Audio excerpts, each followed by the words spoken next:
It is to do with the visitor to London. Oh, Is it it's the very whale. big? It's the whale. It's the whale, yes. The actual answer... I've no sympathy for this whale. It died of dehydration. In a river.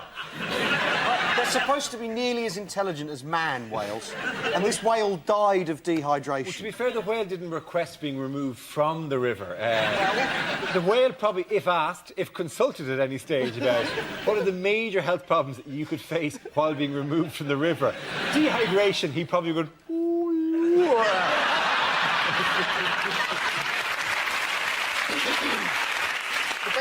The best thing about this whole whale business is that there's now no need to go to New Zealand. Simply no need. You're 28 hours of connecting flights to look at whales. There's no point. They're in our river. Do you know one of the reasons I think it swam up the Thames was because the Navy were doing sonic soundings and stuff off Southend, and this apparently confused the whale. Because it sounds like an explosion to us, but to the whale it said diversion, North Sea closed. Delays possible till November. I was very impressed with the fact that I spoke to a number of people who said, well, it received all the coverage because we in Britain love animals. Ugh. And you're kind of going, no, I think any country that had a whale swim into the middle of the capital city would have probably gone, oh, a whale, that's a little bit unusual to us. I don't think there's any country in the world that gone, oh, the bloody, like an urban fox or something. The bloody whales are at the bins again. It was the same week, the whale came up the Thames, the same week as Ben Fogle and, James Cracknell rowed across the Atlantic. And the whale was probably thinking, look, if they're going to take my territory, I'm going to London and I'm going to present Cash in the Attic.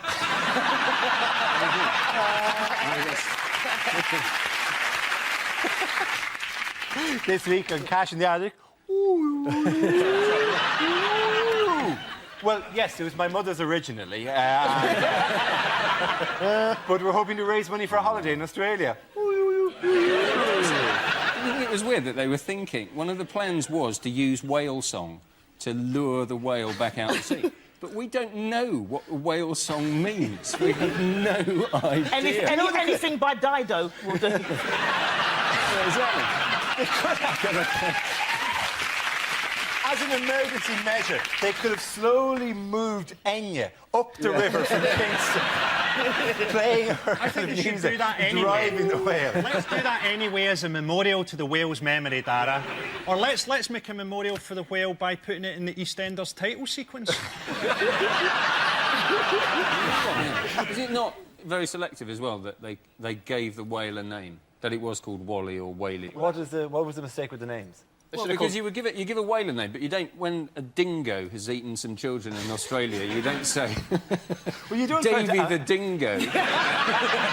Well, you generally give the name to anthropomorphise, to give to see that it reflects some great human qualities like bravery or getting whatever. lost. But eating small children isn't really the kind of thing you want to have a body. Oh, little Teddy the dingo, you're all full up now, aren't you? Exactly. The Sunday Times helpfully ran a map of the whale's route, which we can show here. That's the whale, which is, the river, basically. Just in case you're going, if I was going to Battersea from East London, I wouldn't have gone that way.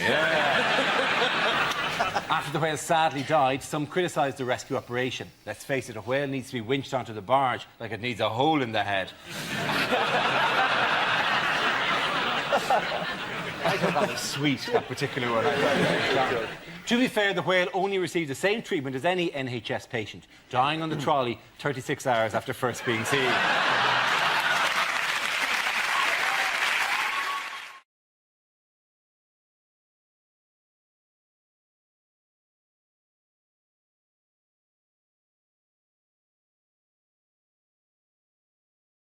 Our next round is called This Is the Answer, What is the Question? On the board are 6 categories. James, which category would you like? I would like sport, please, Dara. OK, sport it is. The answer is 8 out of 10. What is the question? How many buzzcocks have got news for you?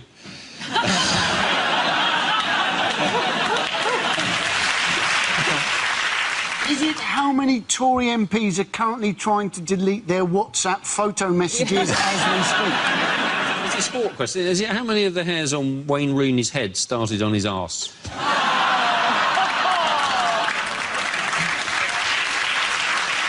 Is it? I think that's where they get them, isn't it? Didn't you have that done? Yes, it is. I haven't had it done. No, I haven't had that done. I didn't say no. I didn't say you would have it done. I wasn't looking at you as though you had it done. How clean shaven would my arse be if this is me after the transplant?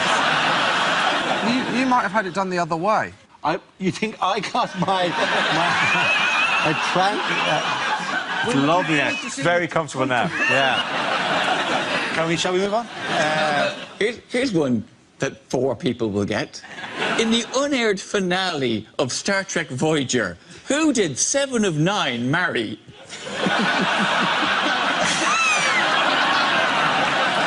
Or is it how many people watched Emma Watson's speech for the wrong reasons? Is it how many people in my hip-hop dance troupe are not twins? Are you one of the twins? Yeah. Are you? Yeah. Yeah, why not? Is it, if you asked Kanye West to name 10 people he admires, how many people would be Kanye West? Is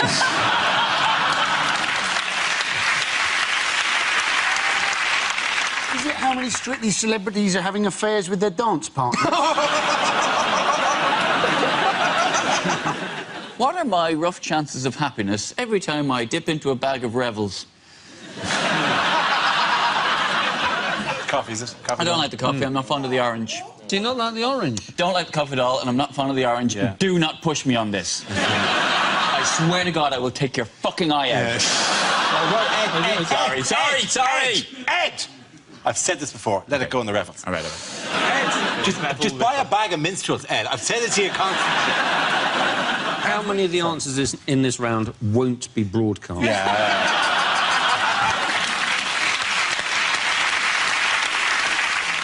Now, Ed, does anyone try to answer the question? So I think this is actually how many times Europe have beaten America in the Ryder Cup. Very good. Thank you very much, Sarah. That's fantastic, yeah. Really defense, man.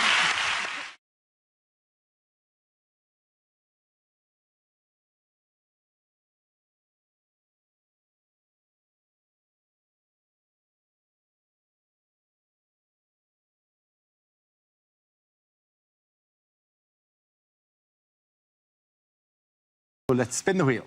The first subject is drinking. Who wants to come in on that? Tess.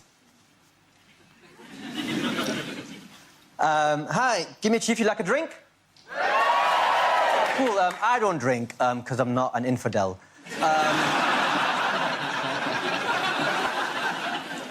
But the reason I bring you up is because last summer I got invited to a stag do, and that stag do was in Benidorm. Thing is, the whole time I was in Benidorm, because I genuinely don't drink, I was a bit like, you know that guy who goes through Alton Towers, but he just holds the bags and the coats when everyone else goes on the rides? That's what it felt like for me in Benidorm, but genuinely, I've never touched a single drop of alcohol in my life, and, well, tell a lie. There might have been this one time in Benidorm. So I'm out with the lads, it's a stag do, I'm stagging it, textbook, just having a great time. And I came back to our table, and there's glasses on there filled with clear liquid. I picked up quite innocently what I thought was my lemonade. Took a sip of it, spat it back out, turned out to be vodka and lemonade. And I'd never drunk before, so the vodka, it really burnt my mouth. And I felt awful, because I'd just broken one of the major rules in my religion for the very first time. Hashtag a big deal.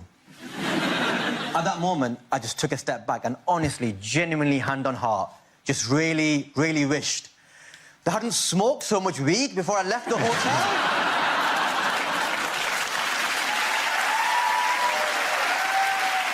Mum, if you're watching this, weed is street slang for Basil. Thank you very much, Ted. OK, that leaves us with Milton. Let's see what your topic is. Let's spin the wheel. And the topic is communication. Where you go? Recently, I've joined up the group Eavesdroppers Anonymous. Not that they know. I wouldn't like to burgle my house. Oh, no. Well, it would be pointless, wouldn't it?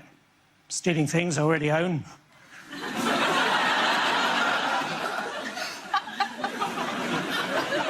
Missiles! Missiles! They don't even sound accurate.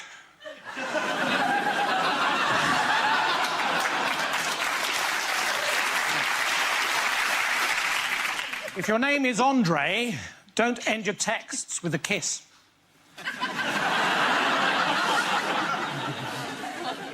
As early as 1724, Sir Tim Montague had the idea for the post-it note, but he'd nothing to write it down on.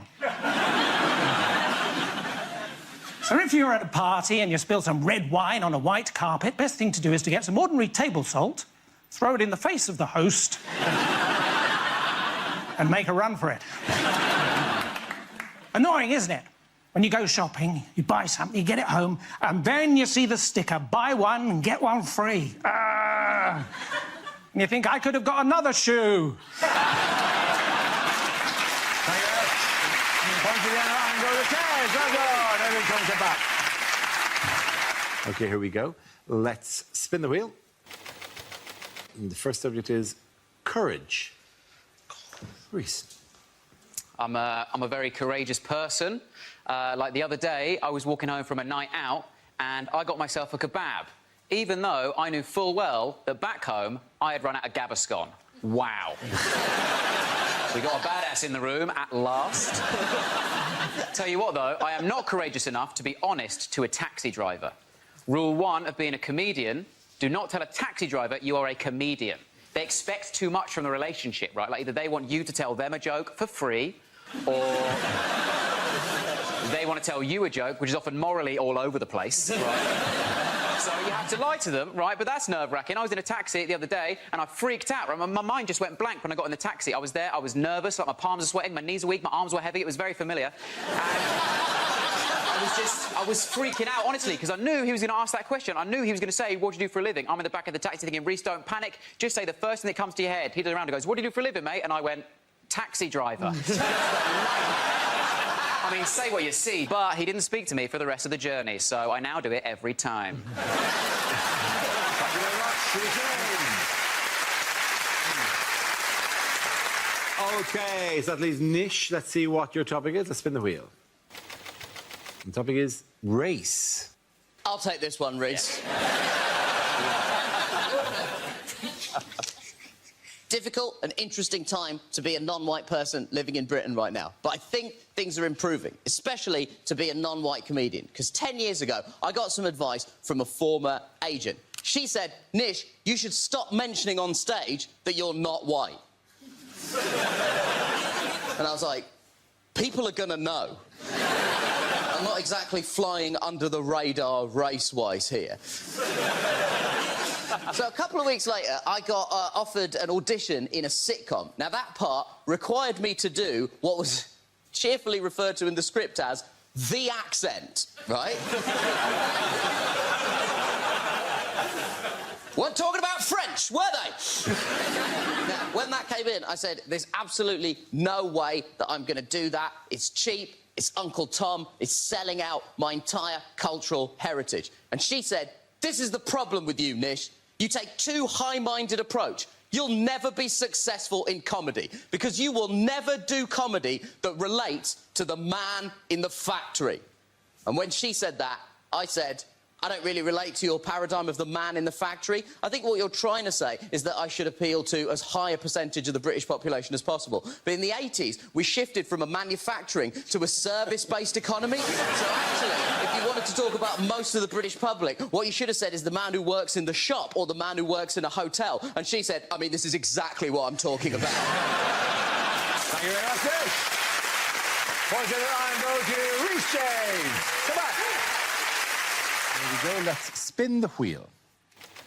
First subject is friendship.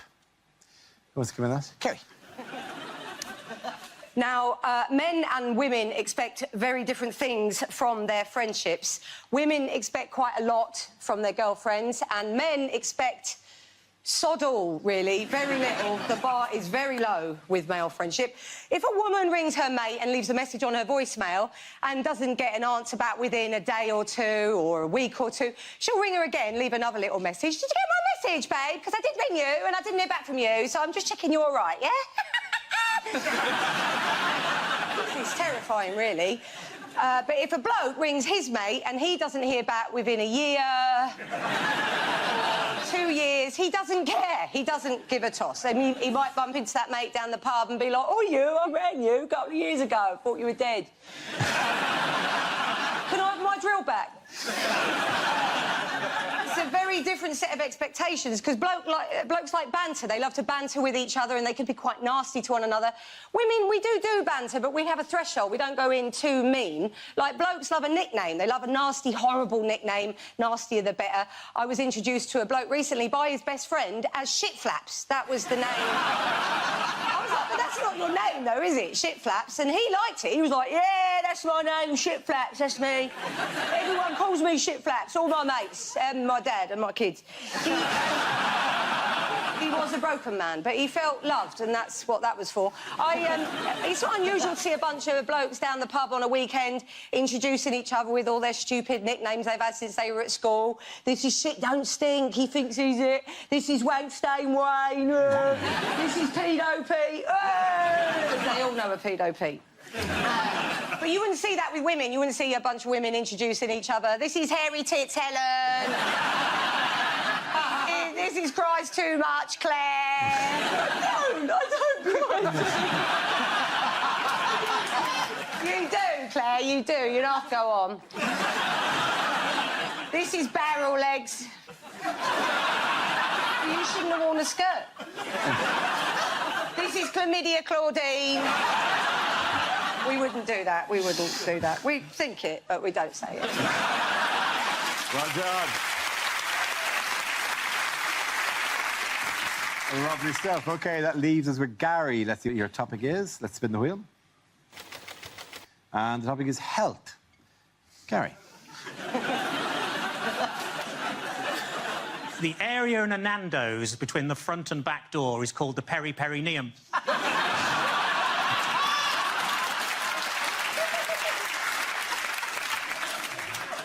I like to judge my weight by my BMI. As long as I weigh less than a small plane, I think it's fine.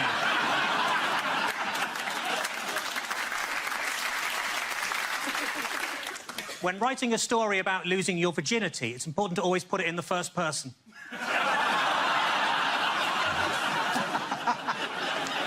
When people die and head towards the light, what they don't realise is they've already been reincarnated as a moth. I can count the number of chainsaw accidents I've had on the fingers of one hand. I tell you what always catches my eye, short people with umbrellas. So the other day, I was doing the hoovering in my pants, and I thought to myself, how do my bollocks get this dusty?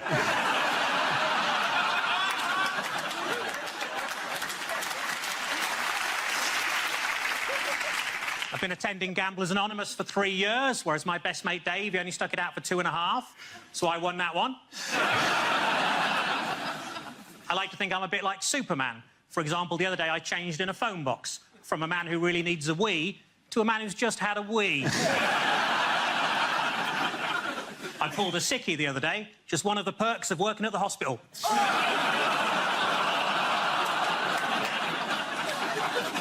The other day, my girlfriend and I had great make-up sex. Well, I say that, she was out and I stuck her lipstick up my arse.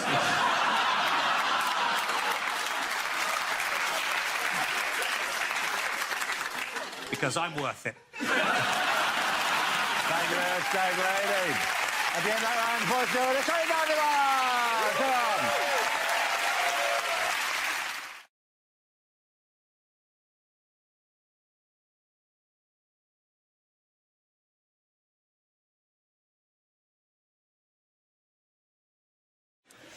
Commercials that never made it to air. Have you got a wicked side? Then you're a prick.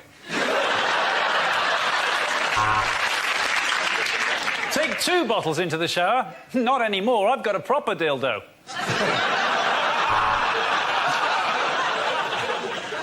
JD Sports. 2,000 looters can't be wrong.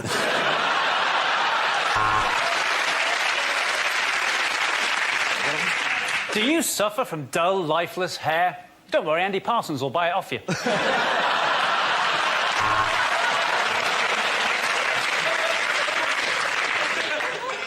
With ABS, sat-nav and airbags, this may be the most advanced condom you ever buy.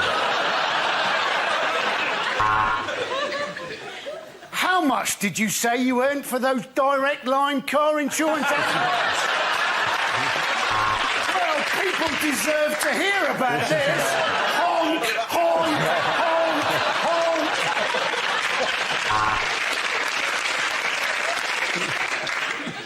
honk. Dara O'Brien. We work, so he doesn't have to.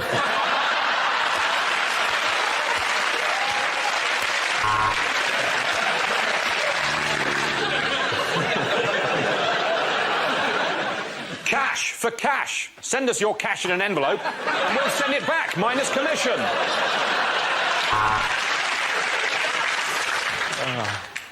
Every year, thousands of bears are captured, tortured and forced to dance in front of crowds of cheering people.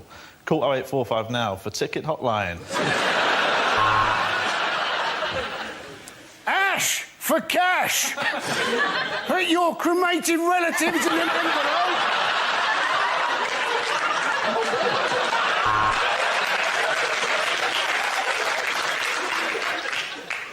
Got that bloated feeling? My uncle had that. He was dead in a week. Smash for cash. Put in mashed potato in an envelope.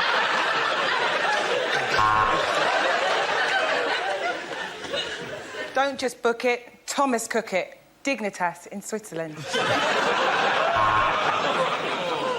Why have we got barbecues at low, low prices? Because the summer's been shit and no one's bought them.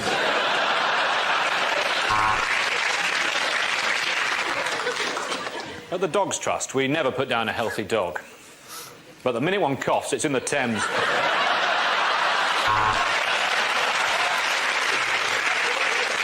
Do you suffer from unsightly chest hair? Should have gone to pec shavers.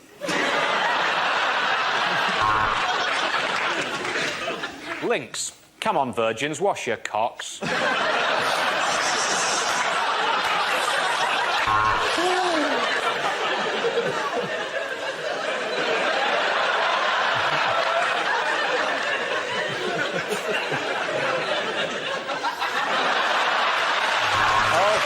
at the end of that round, points go to Chris, Hugh and Carl.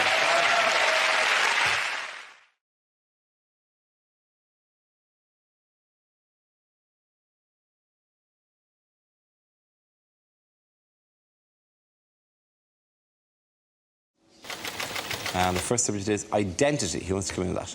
Josh. I had to sign for a parcel recently. That's got a lot more difficult, hasn't it? It used to be simple, didn't it, when you get a pen and a piece of card? Now you're given this kind of digital screen and plastic stick. And all you can do is some kind of zigzag up and down line. That bears no relation to any signature that has ever existed ever. Is that your signature? No! It's like the mark of Zorro. Is anyone checking this at the post office going, I've got bad news? Zorro is back. And he's signing for every parcel in the United Kingdom. I struggle filling in these forms, but I filled in the census last year. My favourite question was on the final page. There was a question that said, please fill in the details of anyone that doesn't live with you but stayed over on the night of March the 23rd. That's going to be very awkward if you've just had a one-night stand, isn't it? Just good morning, a few questions. What is your occupation? What do I want to know? Well, I'm telling the government, actually, yeah. It's not the kind of thing you just drop in, just go, morning, do you take sugar in your tea? Also, would you describe yourself as Caucasian? Thank you very much, Josh Rutherford. OK, let's see what the next subject is. And it's nationality. Who wants to give me that? Catherine. Hello. I'm of mixed heritage, actually. I talk like a Canadian, but I tolerate my partner's drinking like an Irish girl. I travel a lot, from London to Ireland, and anyone who's flown Heathrow to Cork knows that on your way to the plane, they have signs reminding you how many chances you've got left to get drunk. They're like 6 licensed shops, 2 shops, 1 shop. It's like, what? Before I board an aircraft filled with wine to get to the land of Guinness? And the final shop is right at the gate. And in that shop, there's a sign that says, no ID, no sale. And I'm like, this is an international airport. How about no ID? How'd you get on the plane? It is in the boarding lounge, If a terrorist manages to sneak through levels of security at the world's busiest international airport, give him a pint. Thank you very much, Cathy Ryan. OK, that leaves us with Milton. Let's see what you've been left with, Milton. Let's spin the wheel. Transport is the topic.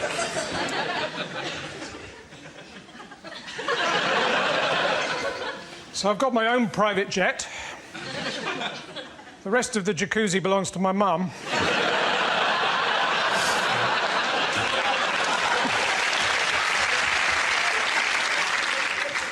If you've got a sat-nav, don't put the name of the company you're visiting into it. I tried to take some mayonnaise back the other day. I ended up in Helmand Province.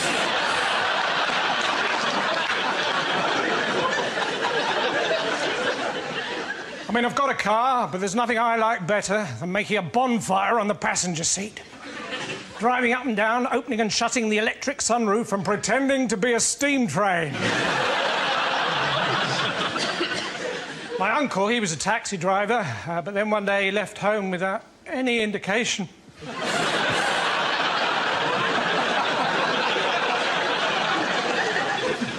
So recently, I was fell walking in the Lake District. Well, it's not quite true.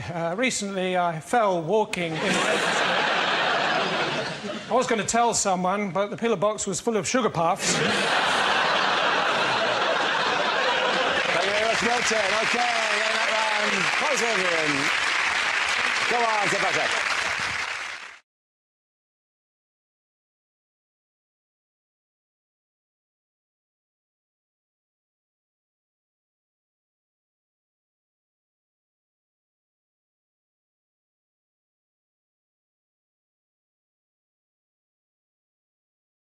Let's spin the wheel.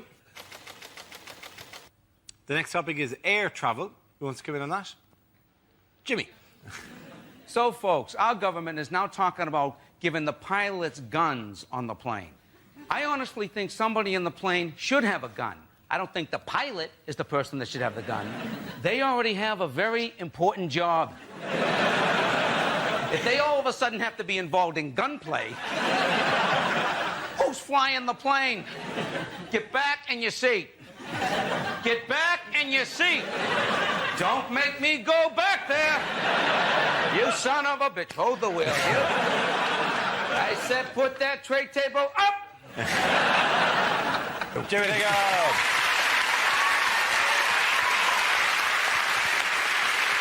OK, let's see what we've got left for Frankie. Let's spin the wheel again. And it's drinking. As a teetotal alcoholic, that should be quite good.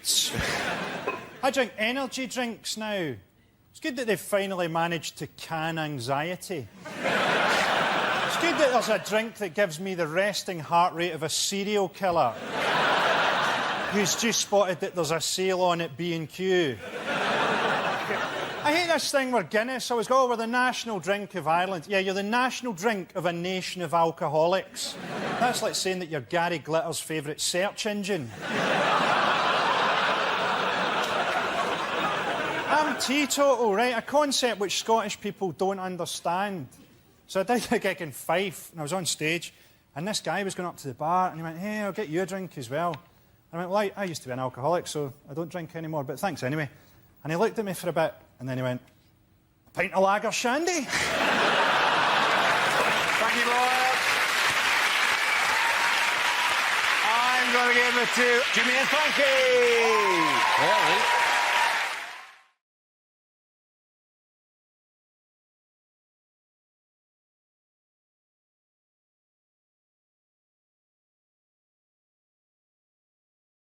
The question I was looking for was, what was Europe's winning score in the Ryder Cup? This is news that Europe's golfers retained the Ryder Cup after producing a stunning comeback in a tense and exciting final day in Chicago. After trailing the United States 10-6 after 2 days' play, they produced an outstanding performance to win by 14.5 points to the United States' 13.5 points. Did you watch it? Yeah, it's brilliant, wasn't it? Yeah. I mean, the course was all set up, of course, for the Americans. They had very long fairways for their big hitters, not too much rough, so as they play their iron shots, and very few female spectators to distract Tiger Woods. Tiger Woods, of course, who lost the foursomes, which came as a surprise because he'd had so much practice. I've never seen such a thrilling game of golf, and I didn't see this one either.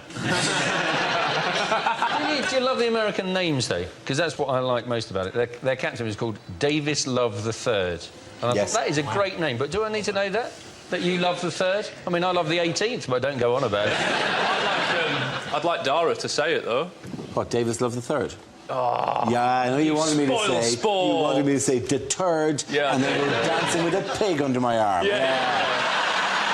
That is exactly what I want. By the way, the Americans were 10-6 up, which is, till then, a historically unassailable lead, practically away from home. But they had a rousing speech on the night before. George From Bush. Who? George W. Bush. George W. Bush. On the Saturday night, when it looked like the fight was won, George W. Bush came along and said the fight was won, and then the next day the fight was lost. How unlike George W. Bush to say the fight has been won, and then it turns out it's not. The US team can count themselves lucky they're not still on the course in bunkers doing that with mortars flying over their heads. Yeah, Bush walks out and goes, mission accomplished. Cut to 2 years later. Well, we hope to get our golfers out of the course some stage soon. We want to bring them back for Christmas. That's what we're hoping. Who needed a police car to take him to the first tee? Rory McIlroy. Wow, very good. Yes, you're absolutely right. His excuse was that the coverage on the telly was timed as being an hour on Eastern time, when in fact he was in Illinois. So it was an hour. There was an hour's difference. But the fact is, he was still watching the Ryder Cup on the telly. He was still there, going, "Oh, what's on? Golf. I love golf. That's the new." Where are these people up to? A lot of people standing around looking at their watches. What's he playing him today? Rory, when this guy turns up, is he going to be... Wow. Ding! Penny drop. Here's a picture of the European team celebrating their win. Can you sum this up with a phrase or a caption? Yep, what a load of swingers. This is what's happening in the 1970s right now. I think you're twisting again. You know, like we did last summer.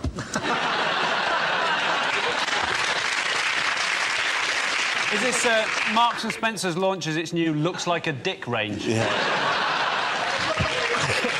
This year's lineup for Strictly looks a bit shit. Is it Gangnam Style? Gangnam Style. It's a version of Gangnam Style. It's in fact Gingham Style. You think they look happy? You just see the bloke in the jacket shop. I sold them! I sold them! Somewhere there's a branch of Garfunkels with no tablecloths.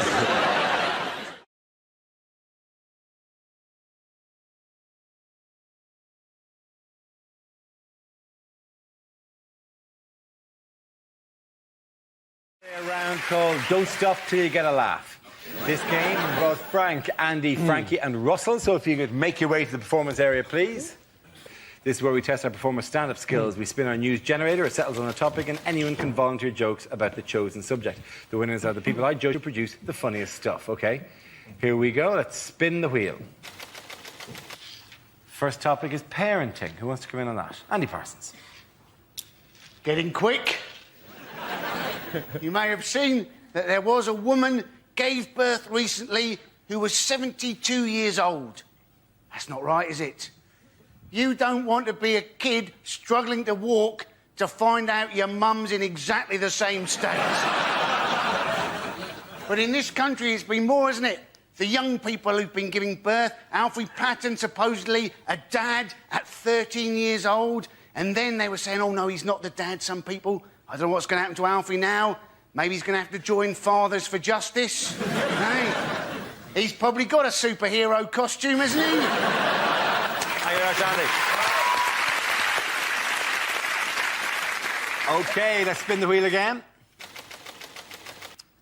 Subject is history. Who wants to come in on that? Frank. Let's do it. Yes, history. I think it's important not to trust history. Don't take things for granted. I watched that film, The Elephant Man, recently, and it suddenly struck me after all these years that the Elephant Man doesn't actually look like an elephant. He doesn't. The Elephant Man doesn't look like an elephant. If anything, he looks like fresh ginger. Now, obviously, if you're putting up posters trying to sell a freak show, you can't say, coming soon, the Ginger Man. Or people are going to think, OK, they're not the best-looking people in the world, but I'm not paying to see one.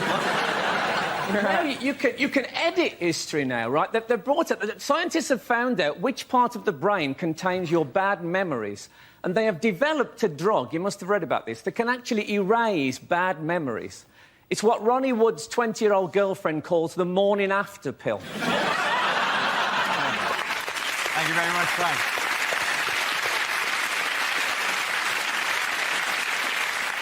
That leaves us with Frankie and Russell. Let's spin the wheel. Next topic is Britain's Got Talent. Frankie. I actually watched this series of Britain's Got Talent, or as I think it should be renamed, How Bored Are Britain's Women and Homosexuals? Susan Boyle, to me, looks like Gordon Brown playing Mrs. Doubtfire.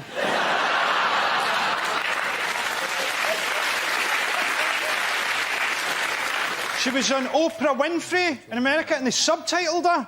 And people in West Lothian, where she's from, were absolutely horrified, as many of them can't read. She says that she's never been kissed, and on that evidence alone, Scotland's alcohol problems are not as bad as first thought.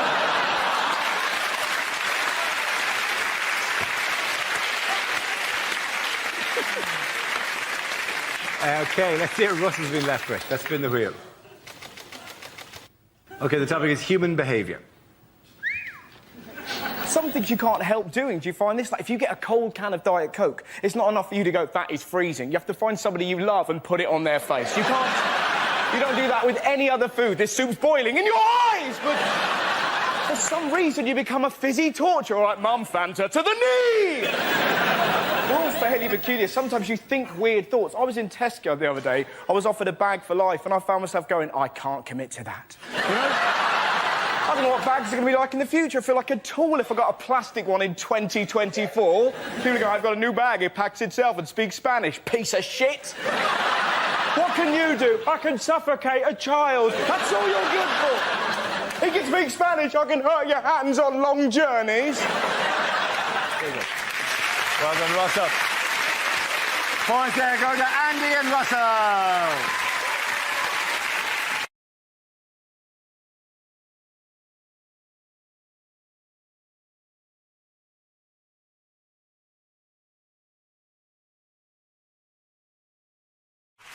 OK, the next topic is commercials that never made it to air. I wipe my arse with Colgate.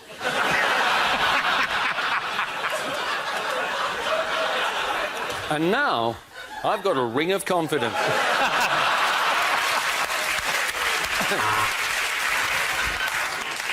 If it tastes like butter and spreads straight from the fridge, you've probably had a power cut.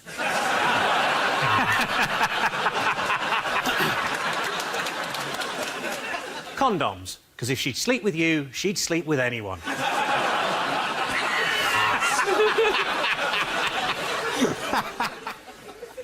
Ryanair, because I'm worth shit.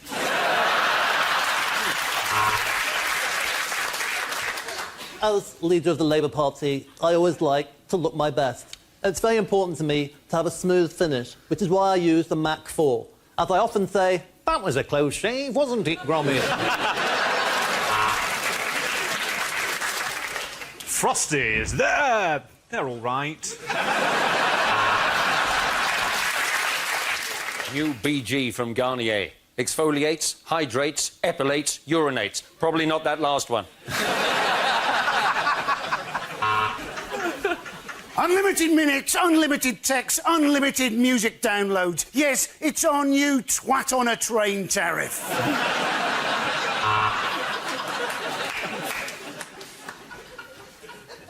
Have a break. Have a wank.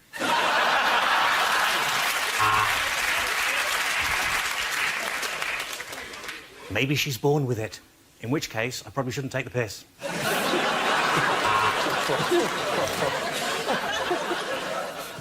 Bekele has to walk for 5 miles every day for fresh water. That's why she ought to be thinking about the new Mazda.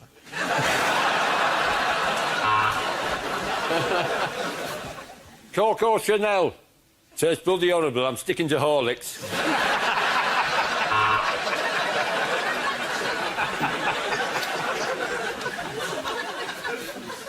Lidl, because life didn't work out as you planned.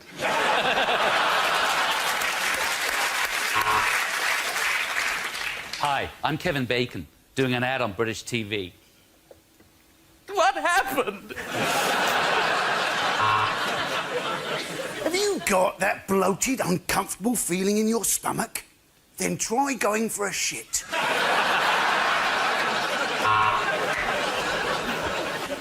The DFS furniture sale is not currently on.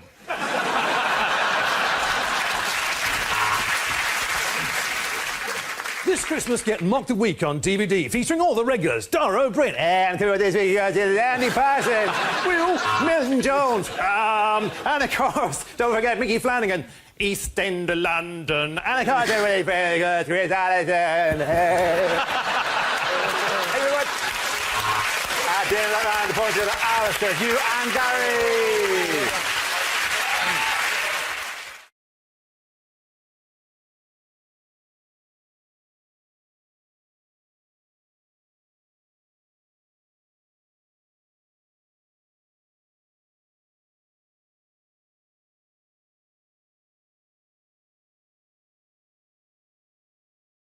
The question I was looking for was, what were 3 of the excuses offered up by the 2 suspects implicated in the Salisbury-Novichok poisoning? Alexander Petrov and Ruslan Bosharov appeared on Russian state television to give outlandish explanations as to why they visited the UK in March and then denied that they had any involvement in the nerve agent attack. So what did they claim? They just love Britain. And if they'd had another half hour left after their attempted poisoning, they would have joined the National Trust. Weren't they on their way to Stonehenge as well? Well, they said, but the snow. These 2 men who've lived in Siberia, they said the snow was too oppressive in March. I don't think those are their real names, are they? They sound really made up. They might as well have called themselves Spidey McPoisonface and I've a bottle of Novikov, or what is it called? Yeah, it's called Novikov. Are you thinking of the famous spy? Are you thinking of the famous spy Huja Nikabolikov? Nikazanov! It's taking me back. What was the dinosaur one as well? Oh, do you think he saw us? Yes, they claim they went to Wiltshire to see Stonehenge and Salisbury Cathedral's world-famous 123-metre spire because their friends kept going on at them about it. Yeah. Kept going, you must go to Wiltshire. Is there another meerkat? There's a meerkat. A tiny little friend would go to Wiltshire, but do not drive without insurance. The mistake they made, though, is that they obviously were just rubbish, weren't they? But they didn't realise that we have, like, a functioning border force, police force, security service and NHS. And if they'd just waited till after Brexit, they would have got away with it. My favourite thing about it was the fact that they quoted in the interview they wanted to see the 123-metre tall spire, and it was like they were reading it off the Wikipedia page. Like, it's a bit like if I just went to you, "Hey, Dara, great to hang out with you, Dara O'Brien, born 4th February 1972. You really looked that up for this, didn't you? I did a lot of Wikipediaing. Ed was the finalist in the 2007 Chorlton Student Comedy Awards, and Kerry also appeared in a 2011 Bird's Eye Polar Bear advert for their new Frozen King prawns. Crazy times. Rachel Parris holds a second-class 2-1 Music BA Hons from the University of Oxford. Why didn't you cut my bird's eye out? You know what it says about me? It says, Hugh has been banned from Chessington World. It says that you were... one of your early televisual appearances was on Blind Date, which I didn't know, Ed. Yeah, that's true. Yeah. Yeah. And it also said Hugh... Didn't get picked. Didn't get... Oh, you couldn't let that go, could you? Didn't get picked. That wasn't going unsaid, was it? I have never seen you go more Irish than that. Oh, no, you don't want, oh, no! You don't couldn't let that go, could you now? Look at him! Oh, Tuppence Halfpenny looking down on Tuppence. I'm just saying that, like, you went on Blind Date and failed. And you're doing your old cheeky thing with your long hair and all that, like, and yeah. Yeah, you got a problem with my long hair, baldy. Guys, don't fight. To be fair, this is exactly the sort of journalistic rigour I'd expect from the co-founder and co-editor of UCD's University Observer College newspaper. All right. Still going, mate, Shank. That's my legacy you're talking about there. All right. And now somebody look up Nish now, right? It just says Nish Kumar and there's a hyperlink to Ramesh Ranganathan.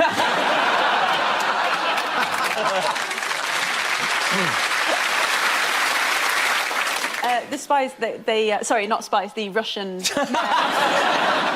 these cathedral enthusiasts, they got asked if they went near the house of the victim, and they replied with the notoriously innocent-sounding phrase, maybe we did, and maybe we didn't. Way to make yourself sound trustworthy. Yeah. Also, they are somewhat hamstrung by the fact that they look like two people who have gone to a Halloween party dressed as suspicious Russian spies.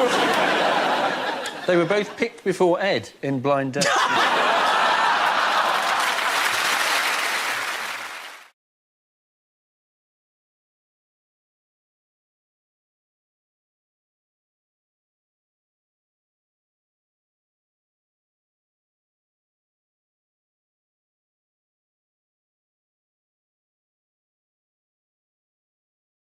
I preferred French over chemistry because the chemistry teacher and I just didn't have any,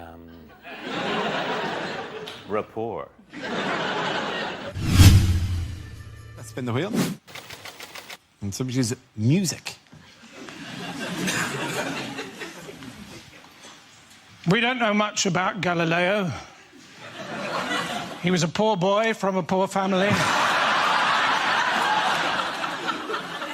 I live in a Grade 2 listed building, which of course means that everyone in it has to be quite good at the piano.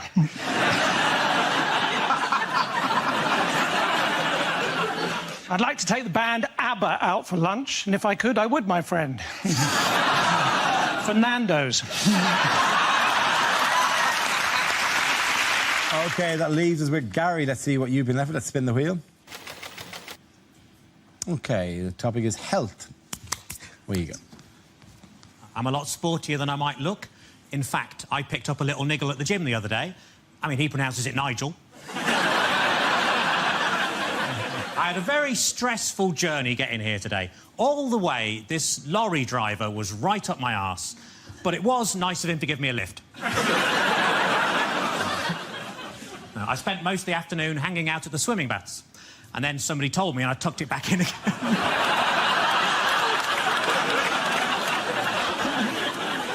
I put on a lot of weight recently, so I rang up Weight Watchers. I said, it's an emergency. Can you send somebody round? And they said, yes, we can. We got loads of those.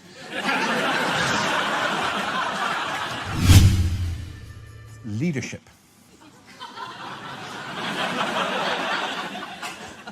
Leadership looks fun, but it's stressful.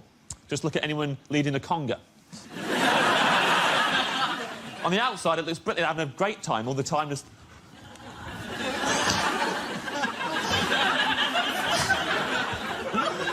Yes, you bloody are. Yes, you bloody are, mate. In their heads, just going, I don't know where I'm going. I didn't plan a route. I never asked for any of this.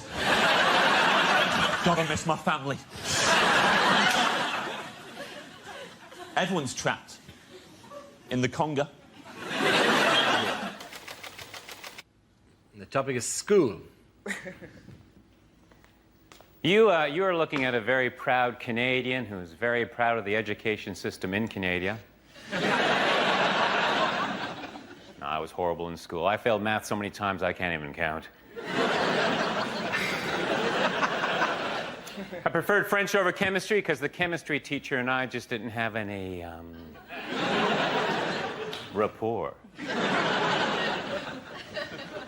One teacher said I'd be a better student if I spent less time flirting. I immediately jumped off his lap.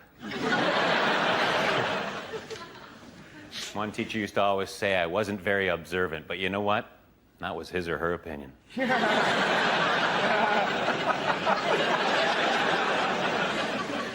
I was going to join the debating team, but someone talked me out of it. In high school, I was voted most likely to reminisce.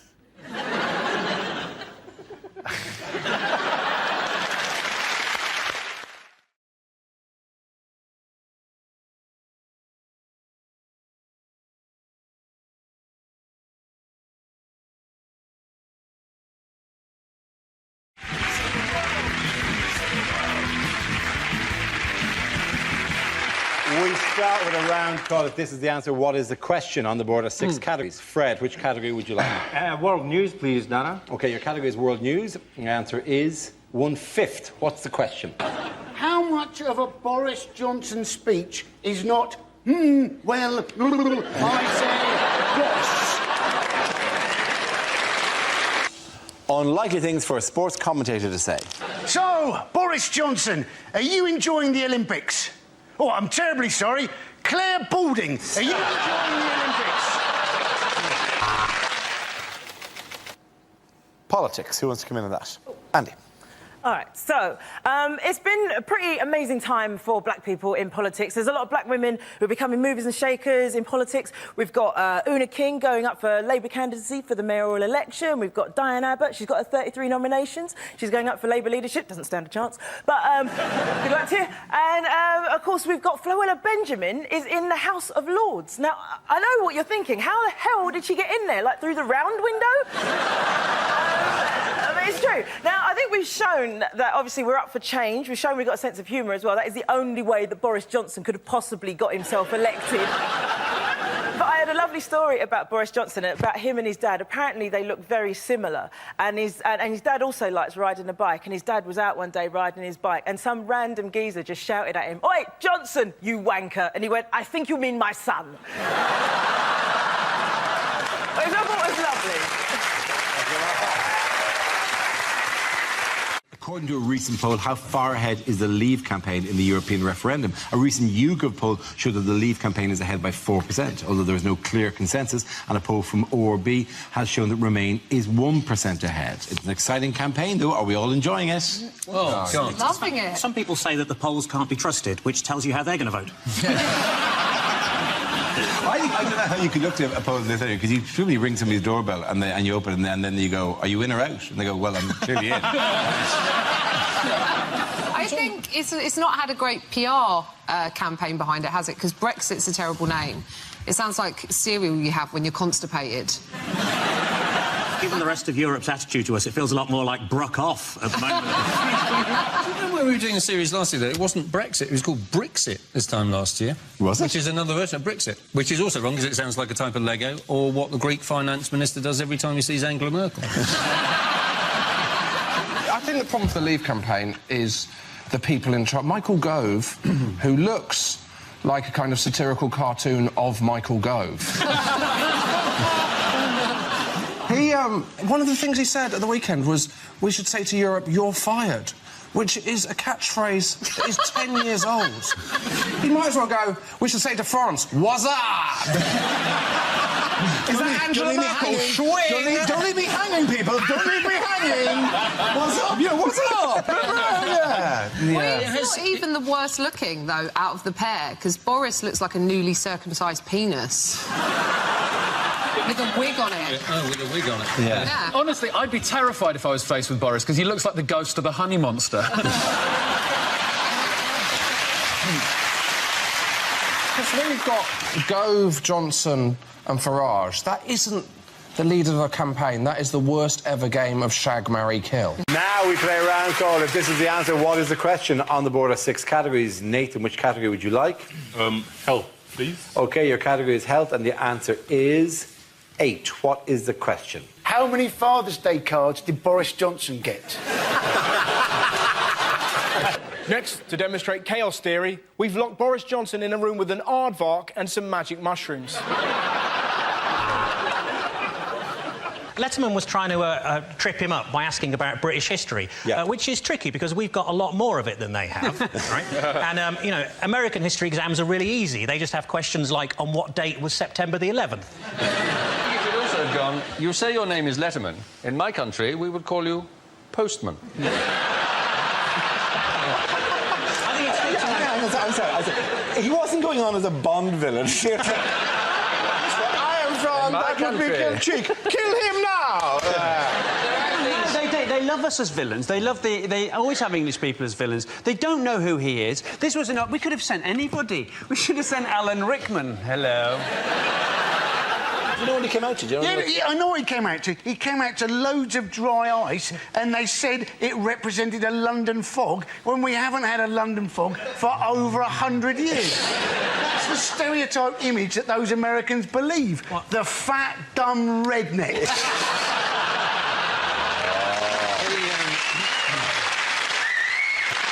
The closest we've currently got to a London fog is Boris Johnson at the moment.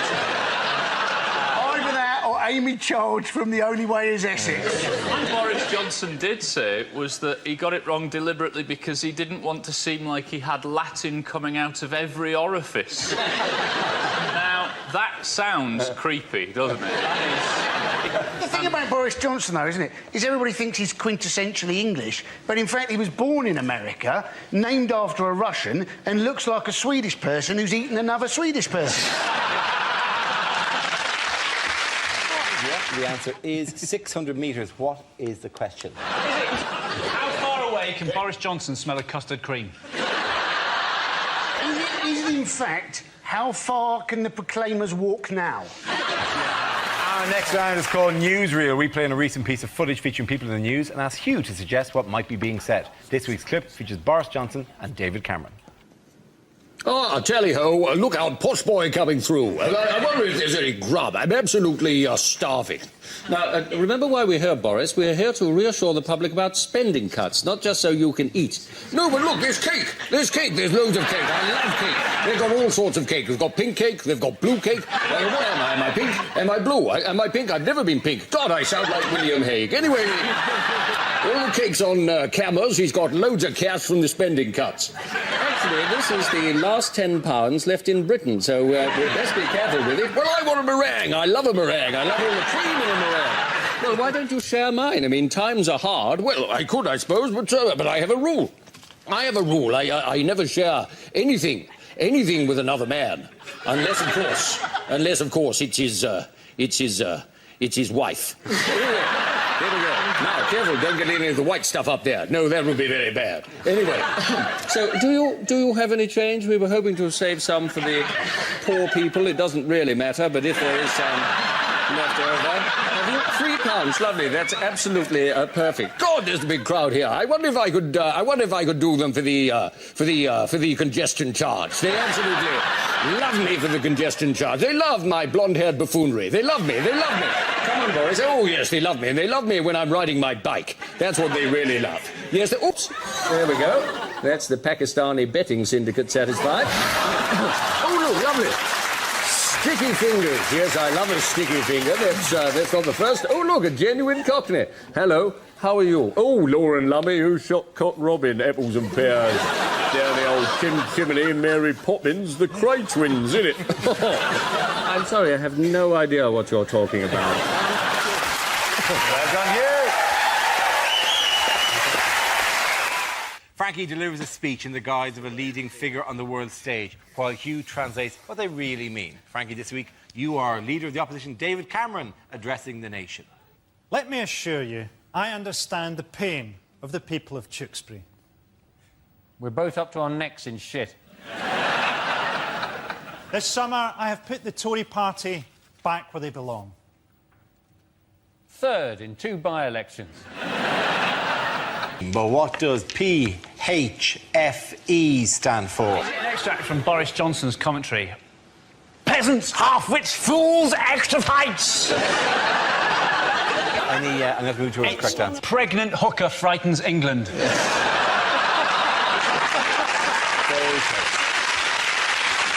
Boris Johnson will make a great mayor. He has a lot in common with London's first mayor. He's a dick. I have taken steps to ensure that I will be the next Prime Minister of this great country. Dear Jimmy.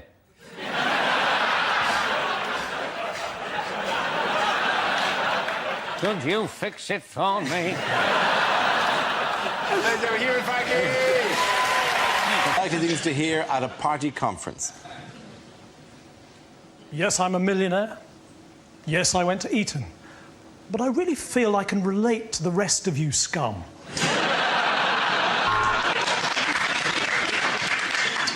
My name's Dave, like the TV channel. We both repeat the same old shit over and over again.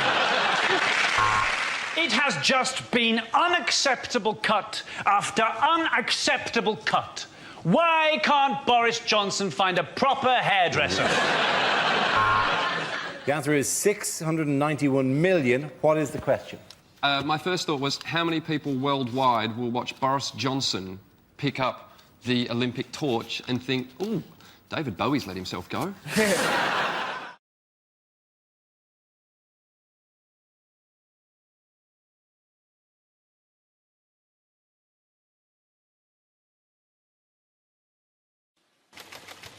And the topic is history.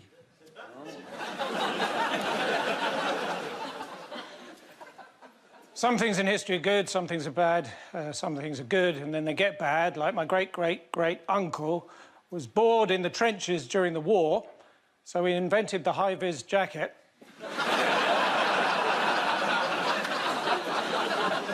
That was the last thing he did. People don't really understand evolution, do they? I was talking to an Australian the other day, and he thought that he came from Darwin.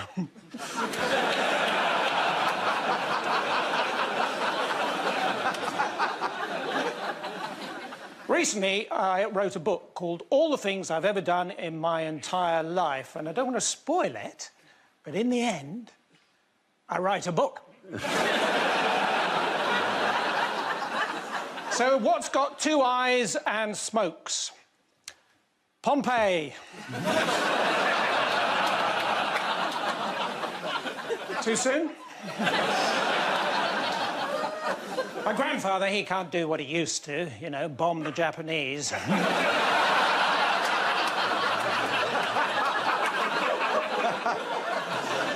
And it turns out you can't actually keep an artefact that you find with a metal detector if it's already in the British Museum. Thank you very much. Doing that round. The Porco de Debo.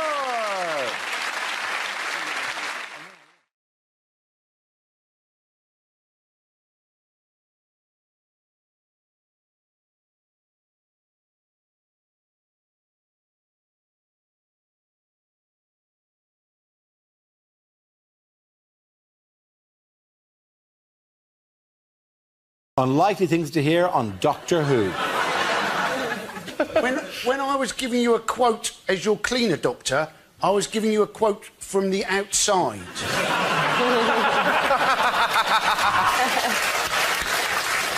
No, there isn't going to be a new Doctor. I'm being replaced by a helpline.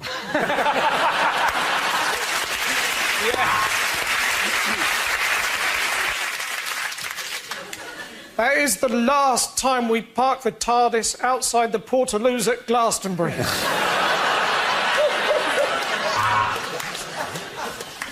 Davros, we meet again.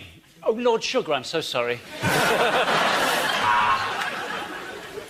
Hey, saw you from across the TARDIS, and I think I regenerated in my pants.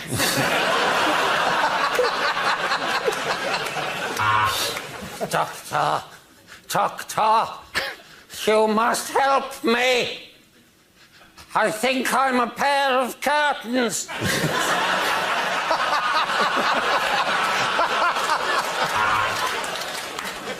Tragic news about the Ood. There's been a terrible flood. They tried to escape into the wood, but it didn't do any good, and now they're all dude. No, I'm a doctor who works for the World Health Organization.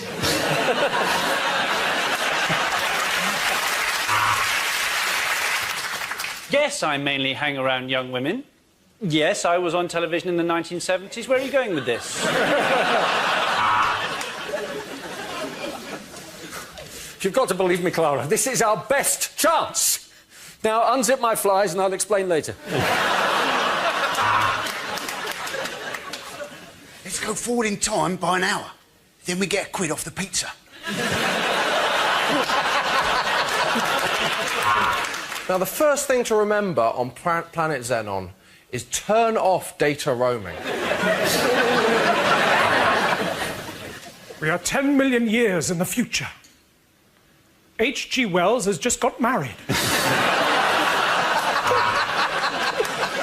You are the doctor.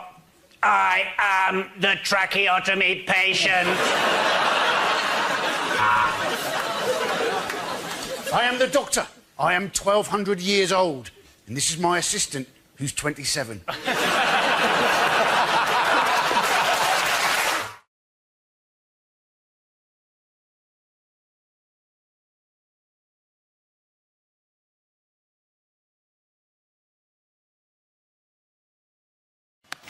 The first subject is politics.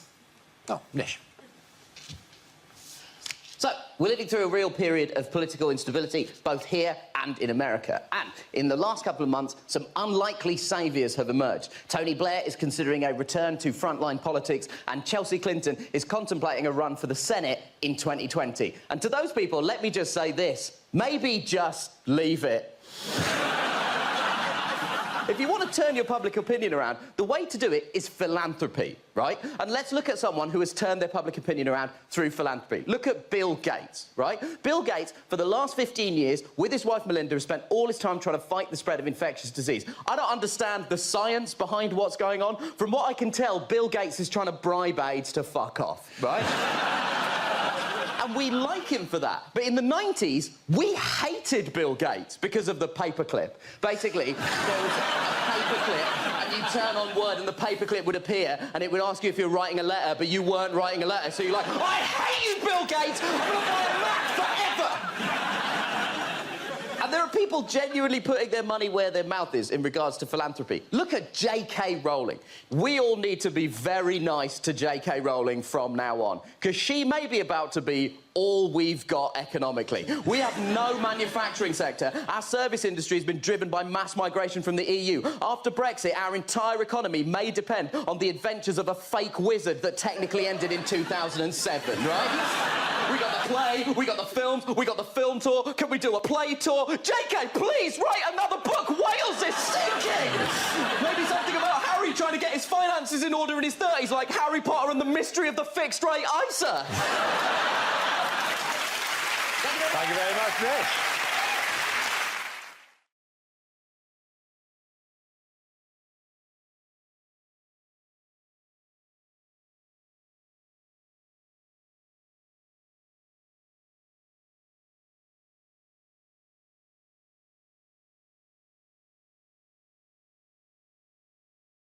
The next topic is unlikely things to hear on a TV business show.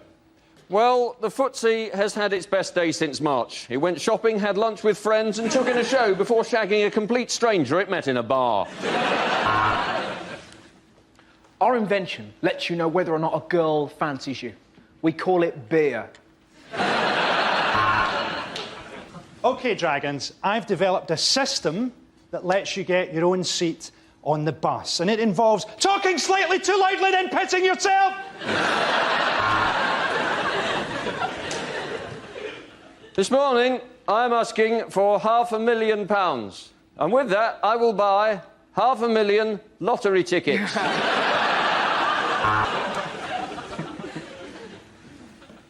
Good evening, Dragon. Oh, jeez, what the hell is that? That's Evan Davis, the host? I'm out. OK, we may have lost some money promoting Michael Jackson 02, but let's face it, I've just signed a deal for the new Oasis tour.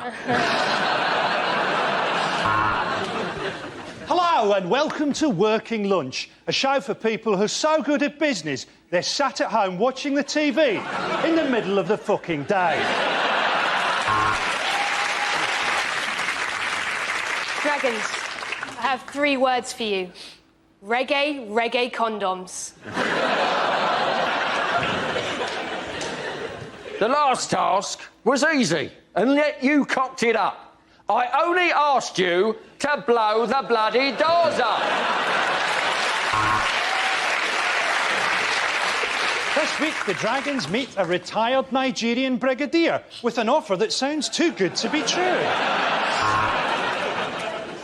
Today, there was a hard drop on the footsie, and I got a bruisie on my handy-wandy. This week, the apprentices faced their toughest task ever, selling the shite Sir Alan actually makes. OK, Jim, that round. The point's going to Frankie Hughes Stewart.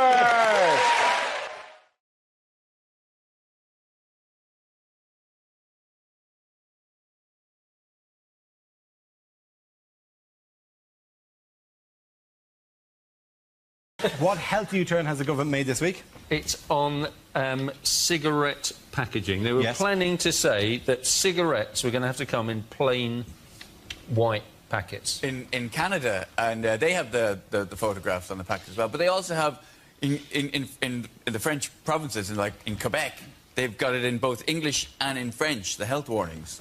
And I bought a packet of cigarettes, and on one side it said cigarettes cause cancer, and on the other side it said le cigarette cause le cancer. Was that really entirely necessary? If it wasn't for that le, and then like the French people, there is no le, they could not be talking to us. I will smoke with impunity. If you want to put people off smoking, just make 1 cigarette in every packet explosive. How about that? Or genetically modify cigarettes so that as you smoke them, they go, help, I'm shrinking, I'm shrinking! It's like the government's Drink Aware campaign, though, is it? Who doesn't actually drink aware? Who has 4 pints of Stella, starts dribbling, punching themselves in the face? I mean, this has come as a complete shock to me. On health matters, what is Michael Gove being encouraged to do? Fuck off. That's not going out. Chris, he only asked a question, it's his job. OK. On health matters, what has Michael Gove been encouraged to do? Piss off.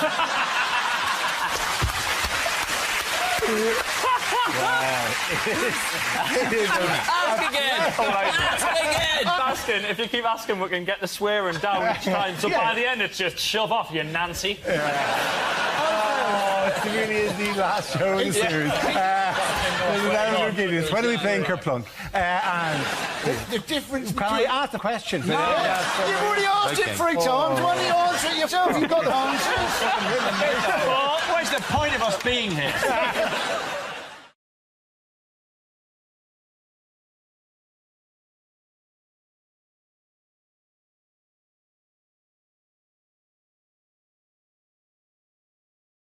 What's going on here? Oh. It's an elephant fucking a car. Do you know that is very dangerous, because if the car goes around the corner, that elephant is going to come off. I feel sorry for him. It's embarrassing. He's been caught having sex with a car. I mean, he's never going to forget it. You know that? To be fair, the car was totally asking for it with the windows down and everything. Is this the world's most difficult to claim insurance? For reason of damage? Yeah, thank heavens there's a photograph, because really, in 80 words or less... Does this count as a major or a minor on your driving test? Well, your 3-point term was exceptional, but an elephant did shag the car. It's the answer to the question, what you're going to do with all that junk inside your trunk. It's really weird, is that if elephants never forget, clearly somewhere in his past he's had sex with an elephant that looked a bit like a Lexus. Well, might have been an escort. What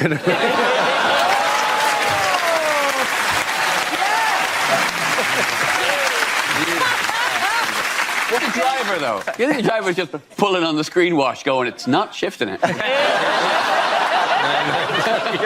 You think it's opening the roof of the car and trying to suck its tits or something? I'm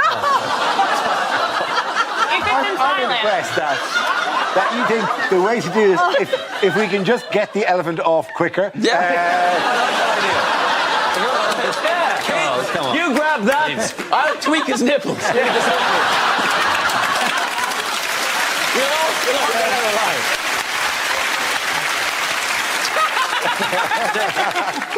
Possibly it's just one of the challenges on Taskmaster. Yeah, you could say they're having a whale of a time. What are we doing?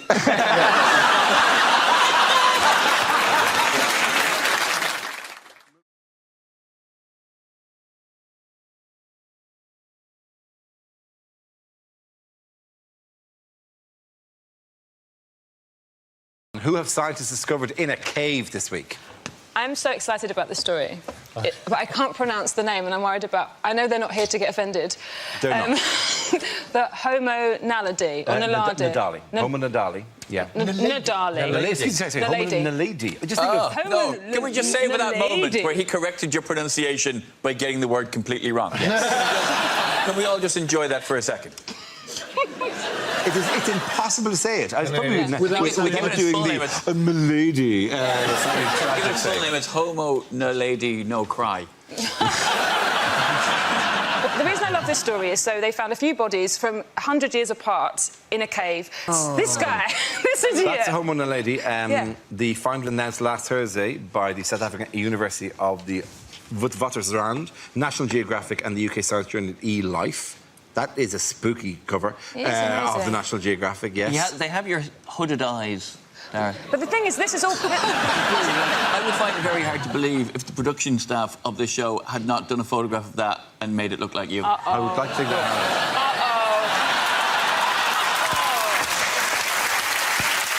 Why? No.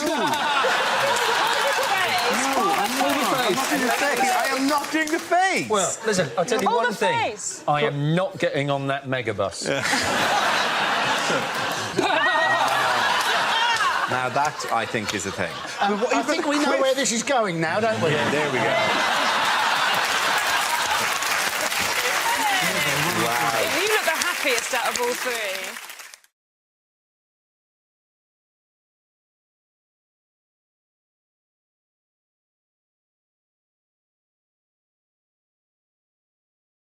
Here is a picture of England manager Roy Hodgson, but can you sum this up with a phrase? Is it the world's most disappointing lap dance? Is he saying Richmond, Rickmansworth, Rayners Lane? Thank goodness I'm going to Wembley. Waiting in the tunnel before the game, Roy Hodgson begins to suspect he may be in the wrong tunnel. Looking at the whole picture, is it the London Underground where sexy singles meet? Is it when he took the job and they said he could have a driver to take him to matches? He should have asked a few more questions. Are they saying we apologise for the delay? Luis Suarez has dived in front of the train. Whoops, I've just put a yellow javelin through this man's head. What was the story with him? Well, he was on the tube, and he was on his way to the Emirates, and someone asked him a question, and he broke the unwritten code of talking to people on the tube. You never ever do. You're not allowed to do that. If you're a Londoner, you simply do not talk to people on the tube unless you've got a dog. So it wasn't that people were angry that he'd given away any confidence about the selection and non-selection of Rio Ferdinand. It was just that he broke the beautiful rule of... You don't talk to people on the tube. On the tube, you have to sit like this. Oh, now I recognise you. Can I borrow your Metro? Thanks. Surely it was just a misunderstanding. Somebody said to Roy Hodgson... So he hasn't arrived at his destination yet. We're sort of hoping he arrives soon. Might stop. He said that he's never going to talk to anyone on the tube again. I want to be there when a tourist comes up to him and goes, is this Marble Arch? And he has to go... Well, it's the only way they'll learn. have to go through that. Hello, Londoner. I'm just home from Ireland. I was wondering what train I should... Oh, you're going? OK. I'll try another one, I said. I would talk to you, Mr. O'Brien. Yeah. I would take you to your destination and carry your bags. Thank you very much. Well, you are a foreigner. I've been here too long and now I shun you as well. Hello. All right. I'll pretend I'm on a tube. Ask me a question. Hello, sir. I was wondering if you knew this is the perfect place to change for the Jubilee line.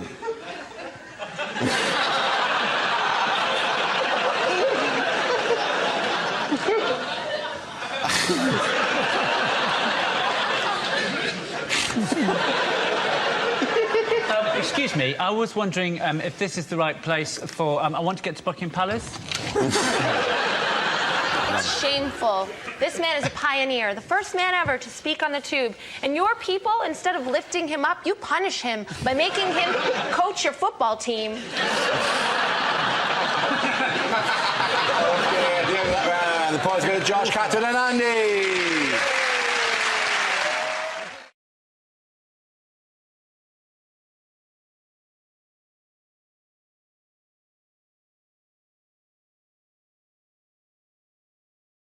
The category is sport. The answer is yoga, sushi and ice.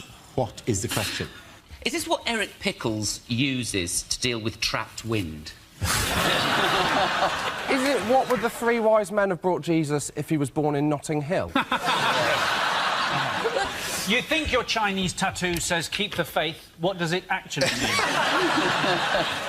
Is it in fact just what does Madonna smell of? Is it 16 years from now, what will my son tell me when I ask him what A-levels he's doing? Is it name three things Nigella won't be asking Charles Saatchi to pay for anymore? Is it Pingu's Rider? He did nothing. I'm doing nothing until I get more sushi in here. What is the strapline to the hit Japanese television programme, The Loose-Limbed Fish Eaters of the Arctic?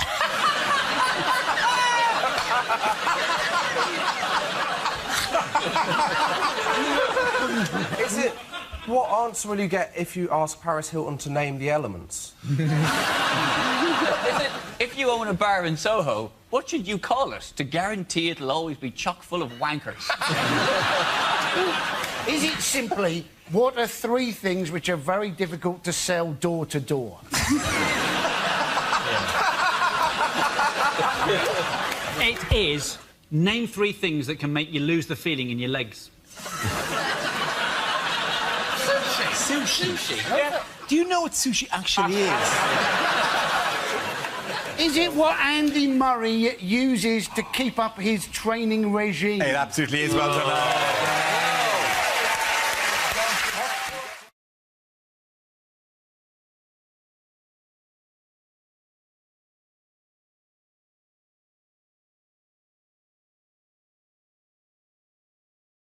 Ramashu and Miles!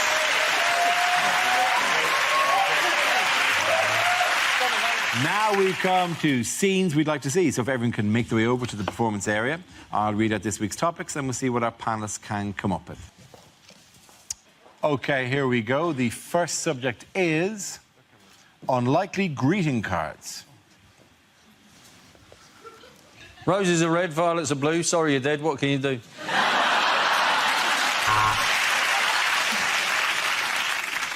Sorry you're leaving, and sorry to break it to you in such a cowardly fashion.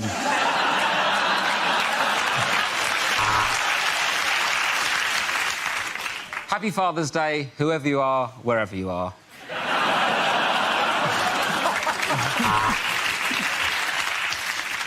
Roses are red, violets are red, the greenhouse is red. I think I'm bleeding to death.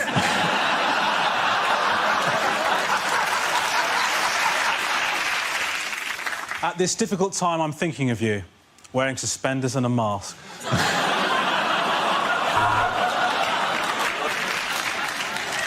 I saw this and thought of you. Blank inside.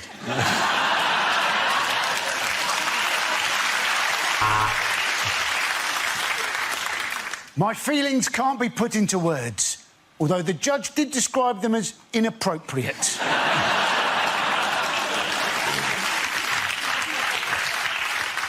That was a scrape. Congratulations on your circumcision.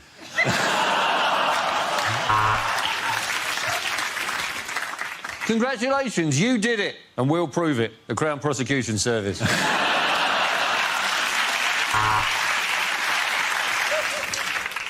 It's a girl, not a woman, which is why you're going to prison.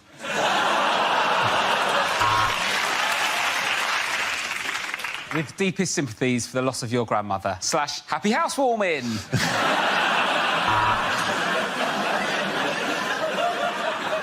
You've passed. Away.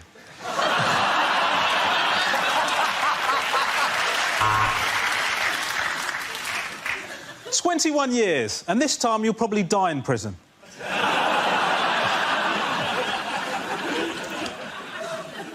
To our darling son, on your 21st birthday, now get the fuck out of our house. Please help me. I'm trapped inside a North Korean card factory.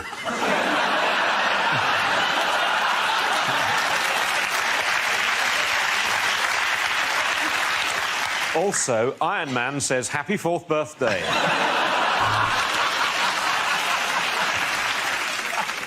Roses are red, violets are blue. When you go down on me, please don't chew. OK, the next topic is things you wouldn't hear on a science documentary. The dinosaurs were wiped out by a giant asteroid. Silly them for all standing in the same place.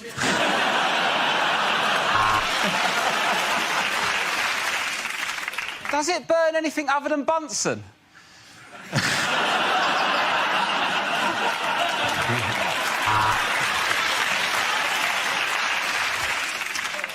He named the star after himself, and now we find ourselves looking at Arthur Cockmonster III.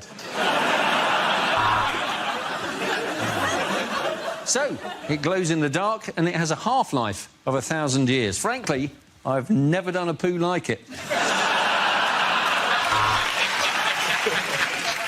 On today's show, we'll be talking about the Jurassic period, where only dinosaurs and Bruce Forsyth roam the Earth. He's old, isn't he?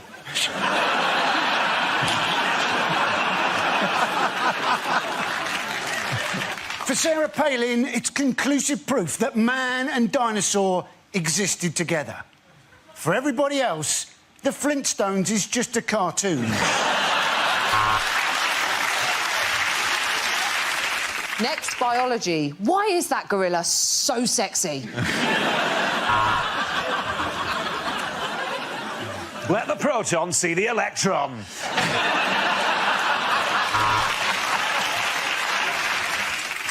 Scientists in Loughborough have found the formula to make the perfect cup of tea, which is quite controversial as the grant was for AIDS research.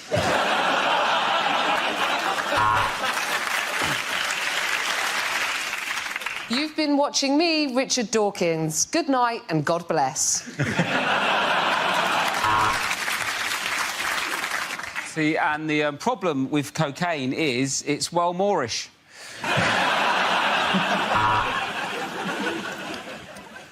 Well, we could ask a proper scientist about this, or we could ask Dara O'Brien.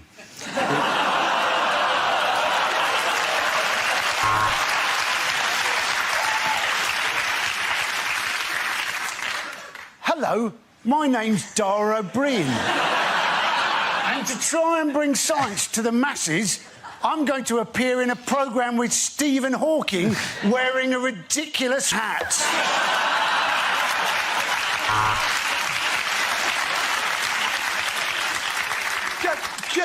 Just enough with the, you know... I love that hat, by the way. Hello, I'm Dara O'Brien. And I've got a massive head and a massive brain. But all I get to do in this bit is just press a little button.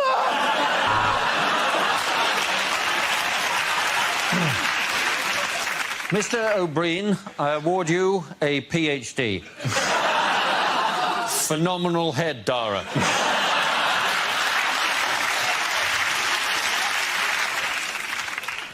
I would just like to say that I think Dara O'Brien's a legend.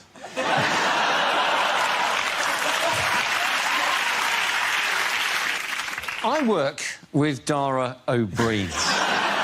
And today, my experiment is to turn this joke into a P45. Okay,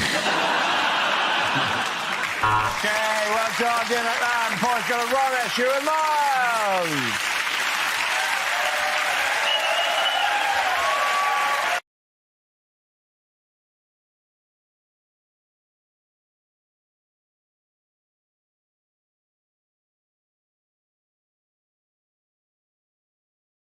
Okay, here we go. Let's spin the wheel. And the first subject is health. Ed Campbell. So, in the last 3 years, I've lost 6 stone in weight. Cheers. No, too late. A lot of audiences like to clap, they like to whoop, they like to cheer. You guys just went with staring, and that is absolutely fine. That's all right, that's fine. I think I might have made a mistake as well, because I'm not as happy now. I thought health would equal happiness. Turns out the happiest moments of my life were just me, sat on the sofa, in my pants, laughing through a mouthful of cake. I'm a more worried person now. I think, am I eating the right thing? Am I exercising enough? I went for a run the other day. I accidentally swallowed a fly. I had to Google how many calories is a fly.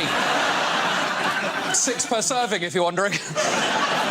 Weirdly now, I feel like an undercover fat person who's been secretly sent into the lair of the thin people to gather information on what those crazy villains are doing, and then I feed it back to the fat people. You got to feed it back. We eat anything. So I'm in there just going, what are these thin people up to? What's going on? Oh, interesting. That guy's got a packed lunch, but he's actually eating it at lunchtime. Well, I have never seen that before. He's not just made it in the morning and then eaten it on the bus on the way to work. And then bought chips at 1. That is intriguing resolve. Ah, they're using phrases I've never heard before. Things that only thin people say. I think I've got some biscuits. I'll just go and check. Who's living their life like that? Who buys biscuits and then forgets that they exist? That is unacceptable. I'm so deep undercover, I've met the bosses of the thin mafia. People who don't even like food that much. You go, oh, no, I'm not really a food person, you know. No, it's not. It's more of a fuel, isn't it? It helps me get through the day. If you don't like food, then what are you thinking about all of the time? Thank you very much, Ed Campbell. That leaves us with Milton. Let's see what you've been left with. Let's spin the wheel. The topic is shopping.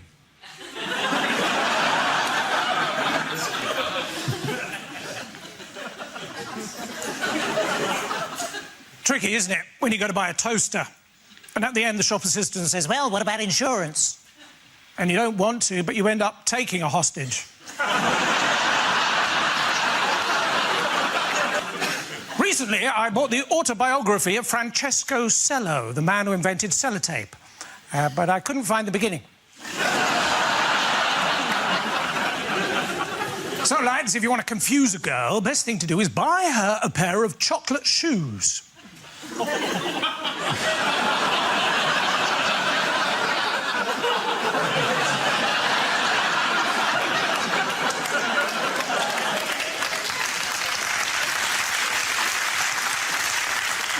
So I took my cases and my clothes to Tesco, because they say they help you pack your bags. Instead, everyone was just running around going, do you want some fruit and veg? Do you want some fruit and veg? Do you want some fruit? Turns out it was one of those hypermarkets.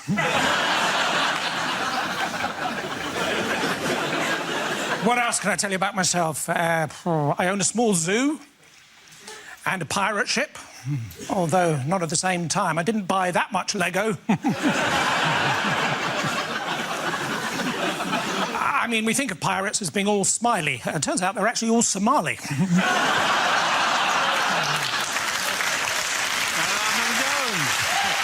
Point it out and go to Ed Campbell.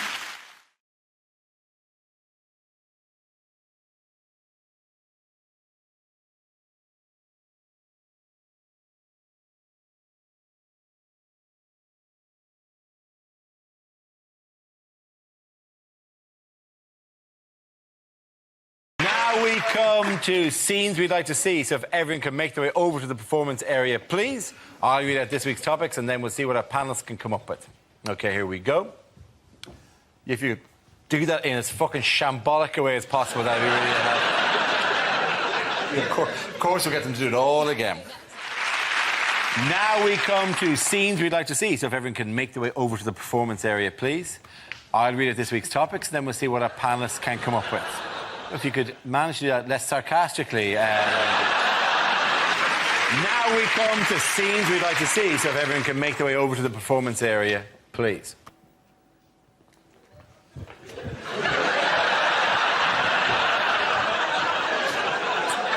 Yeah, you don't do it again.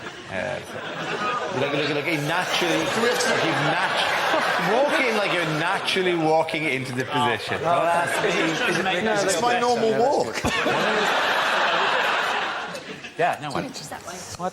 I'll give you 2 inches. Now. Thank you, I appreciate it.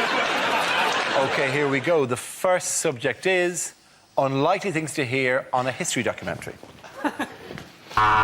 Sorry, too soon. Apologies. Harsh. My fault. Sorry, do you want to walk back and walk back out again? My fault. No, it's still valid. It's still you. It's still you doing it. No one will step in. I'll go back a little promise bit. you. Go back all the way. I'm sorry. Itchy trigger finger. I apologise.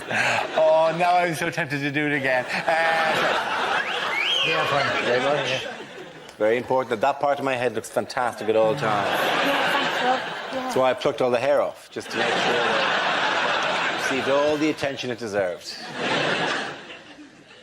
Wayne Rooney's a pussy. OK, at the end of that round, the points go to Alan, Hugh and Milton. Wow. OK, can we do that again without you whining like a fucking child, right? Go back there. Christ almighty.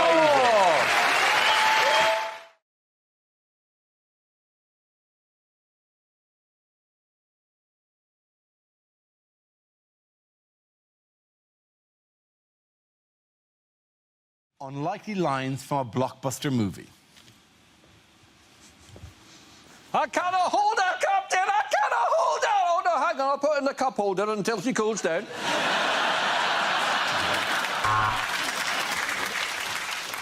Luke, I am your father. I think your mum went for about 3 stormtroopers before me. Good news, Lord Vader. The rebels have voted 55 to 45 to stay within the Empire. I am Thor, protector of Asgard, god of thunder, and I have lost my hammer. Pray tell, where in this Wix can I buy a new one?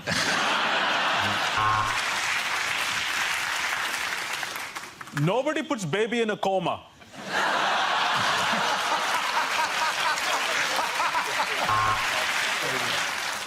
Is it raining? I hadn't noticed. And now over to Stuart with the sport.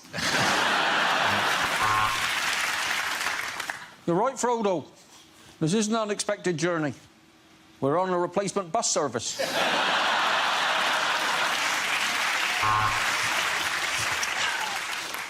You know what? I never liked Private Ryan. I say fuck him.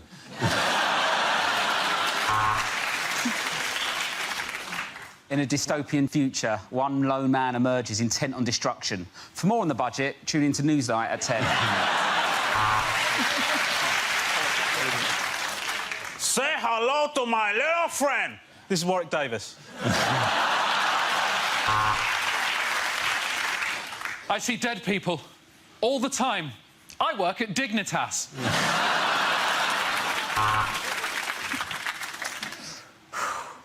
In all the Weatherspoons in all the world, he had to walk into mine. Tall fella, answered to the name of Dara, said I'd recognize him from the back of a megabus.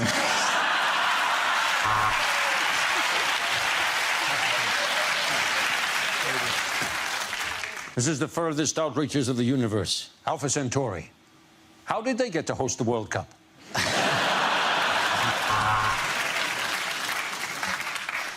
Are you looking at me? Are you looking at me? It's just very difficult to tell you've got a lazy eye.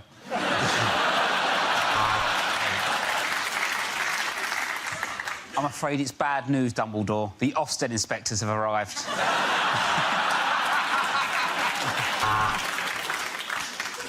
They brought the dinosaurs back to life.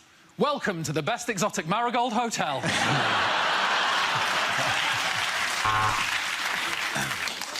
What's wrong, Batman? Well, Robin's dead. Catwoman just dragged him in and tore his guts out and left him at the foot of me bed. Ant-Man! It's me, Deckman!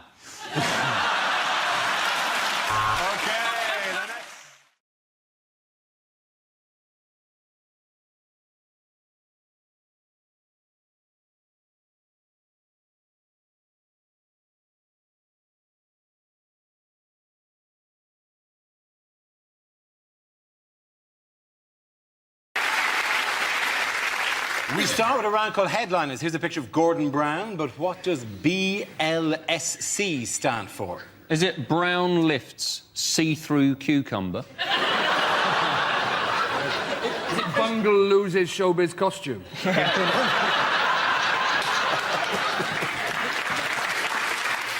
Is it Bonnie Langford sex change? To be honest, what a world it would be if that's the answer. More likely to vote for him if he was Bonnie Langford. Really? What an extra poster as well. Gordon Brown, because I used to be Bonnie Langford. If you don't vote for me, I'll scream and scream and scream. Has he just been asked to describe himself and he's gone, balls like swinging coconuts? Has he just been asked to describe himself and he's gone, bad leader, shocking chancellor? Yeah. We're having it tonight. Is it Brown levitates scared child? The one that's just out of shot. Has it got nothing to do with Gordon Brown? Is it Berlusconi's lover, 17? We all know you spell with a K. Yeah. Also, I love the idea that maybe you've just done that and there's a horse at home watching going... Yeah. Sugar cubes? Sugar cubes? Yeah. Oh, yeah. Is he screaming, bring laxatives, situation's critical?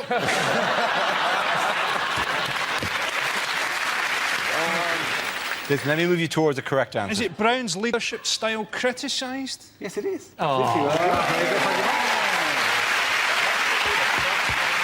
Yes, the answer I was looking for was Brown's leadership style criticised. This is the news that Gordon Brown has come under renewed criticism this week for his style of leadership. He was compared by one Labour MP to a mafia boss. In what way is he possibly like a mafia boss? Well, we know for one way he's not, is he? Because let's face it, if he said to the public, I'll make you an offer you can't refuse, everybody would still go, no.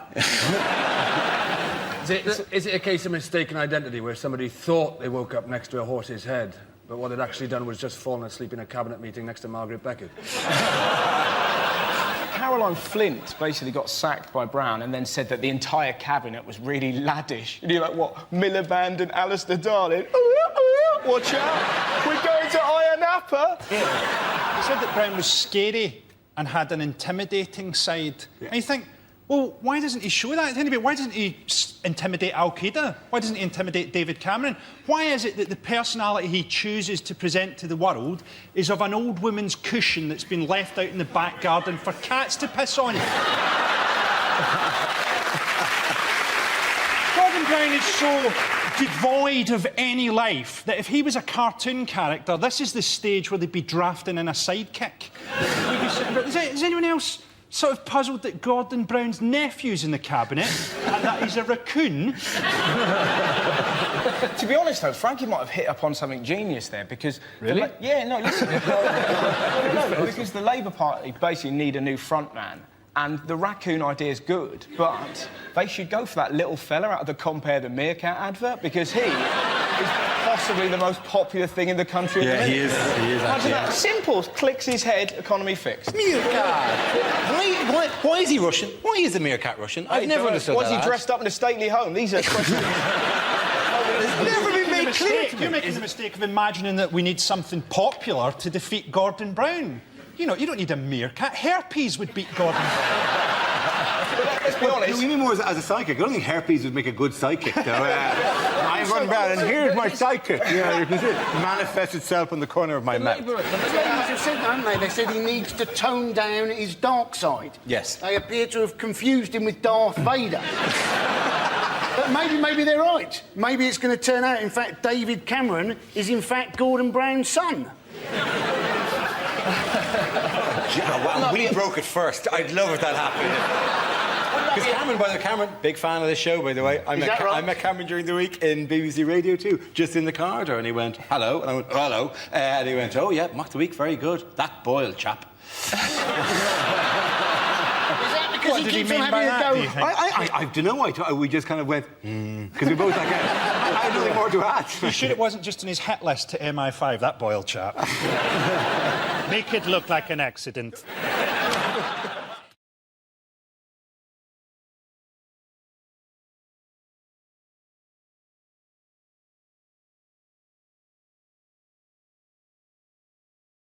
What has Prince Charles said is the largest challenge facing the world today? Is it narrow doorways and you get your ears caught? It's climate change. Yes, it's climate change rather than the narrow doorways. Yeah. I thought it was ice buckets. It's not ice buckets. No, are ice buckets the reason for climate change? No, but they are one of the biggest challenges in... They are. They are. Everyone has to do it at some stage. Charles is worried, apparently, because we've only got another 30 years until climate change might be irreversible. And he's therefore worried that it might ruin his coronation. This is Charles yesterday on the Royal Yacht, which is not quite as impressive as it used to be. Is this a summit in New York? Yes, he's at New York. China and India have not turned up to the summit, and they're like the worst ones for climate change, which is ridiculous. It's like Oscar Pistorius not going to an Oscar Pistorius trial, isn't it? And he's got the biggest carbon footprint going. But that's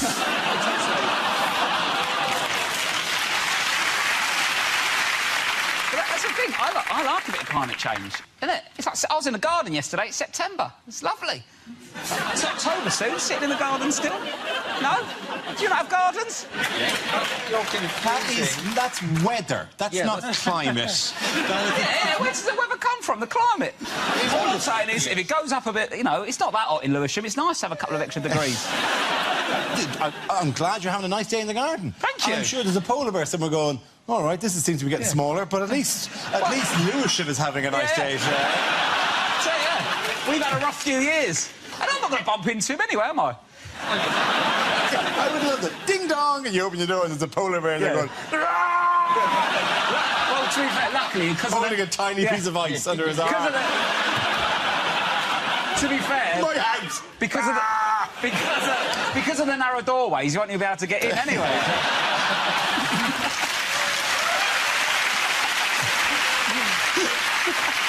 The United Nations, they're encouraging people to go vegetarian, aren't they? Because apparently one of the big problems with climate change is all these cows farting. So, yeah, either we've got to eat less meat or we need to give the cows a bit of Pepto-Bismol. I don't understand that, because, like, if the cows farting is causing the problem, then surely eating them is the solution. I mean...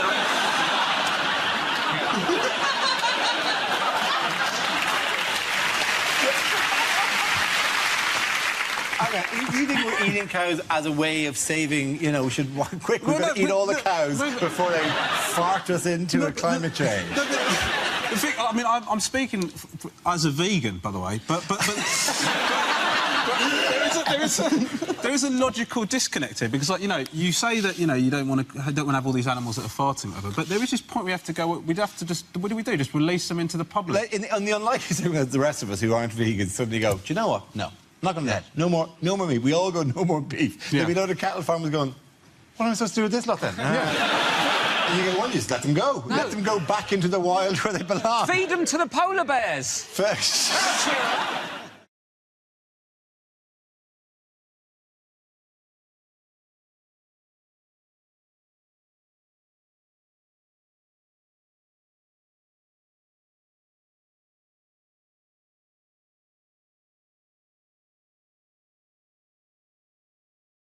What has Boris Johnson splashed out on this week?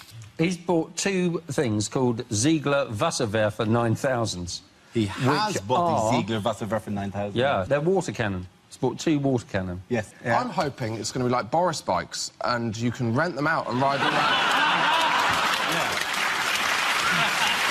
His idea is... driving up to your neighbour's barbecue, guy. Hello, Terry. No invitation from me again, I see. Oh, you could... Those sausages are coming along very well. Or put fairy liquid in it and have a foam party. Surely the best way to stop a riot with a water cannon would be to put some Radox in it. Everyone just relax and have a look. He said the reason, didn't he? He said the reason he was getting them is because he thought that they could have been used to protect the firemen during the riots in 2011. As if, of course, the firemen didn't have their own high-projectile watering machine they could have used. I reckon he got really drunk and just bought it off eBay. That's what happened to me. I've got a pair of roller skates and a windsurfer in my shed. Windsurfer? That's a man. Yeah, I know. Does he ever put on the roller skates and just hear him just roller skating around the... You're laughing, but the bloke in your garage is bloody furious, I tell you. What's he doing in there? He's in the shed, isn't he? He's moved. Do you have to move him around every so often? Yeah, because otherwise you get spare bedroom taxed.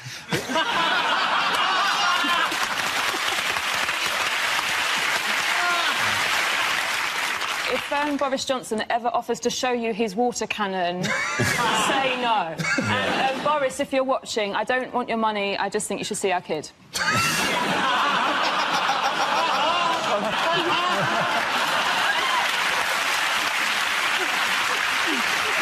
At the end of that round, the points go to Rob, Hugh and Gary.